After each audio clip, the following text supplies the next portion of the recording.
I had this riff where I think, again, sort of one of the things, I'll say the AI thing broadly, the LLMs, it's a big breakthrough. It's very important. And it's striking to me how bad Silicon Valley is at talking about these sorts of things. And there's sort of, there's sort of all kinds of, the questions are either way too narrow, where it's something like, we're going to have, is the next transformer model going to be improved by 20% on the last one or something like this? Or they're maybe too cosmic, where it's like we go straight to the simulation theory of the universe. And surely there are, a lot of in-between questions one could ask. Let me try to answer yours. My intuition would be it's going to be quite the opposite, where it seems much worse for the math people than the word people. And what people have told me is that they think within 3 to 5 years the AI models will be able to solve all the US Math Olympiad problems, and that would shift things quite a bit.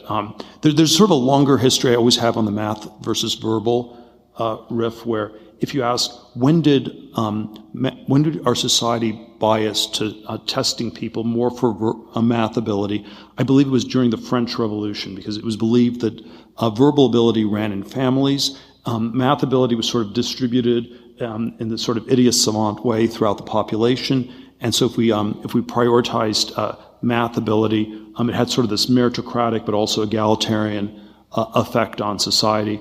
And then I think by the time you get to the Soviet Union and Soviet communism in the 20th century, where you give a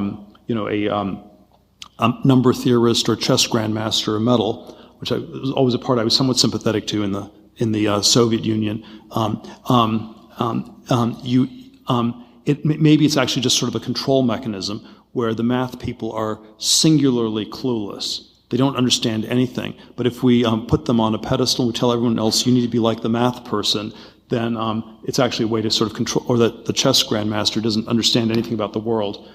That's a way to really control things. And if I sort of fast forwarded to, let's say, Silicon Valley in the early 21st century, it's way too biased towards the math people. I don't know if it's a French Revolution thing or a Russian sort of Straussian secret cabal control thing, where you sort of prioritize it. But that's the thing that seems deeply unstable, and that's what I would bet on getting reversed. Where it's like, isn't it like and the place where math ability, it's sort of, it's the thing that's the test for everything, right? It's like, if you want to go to medical school, okay, we weed people out through physics and calculus, and I'm not sure that's really correlated with your, your dexterity as a neurosurgeon. I don't really want someone operating on my brain to be, doing prime number factorizations in their head while they're operating on my brain or something like that.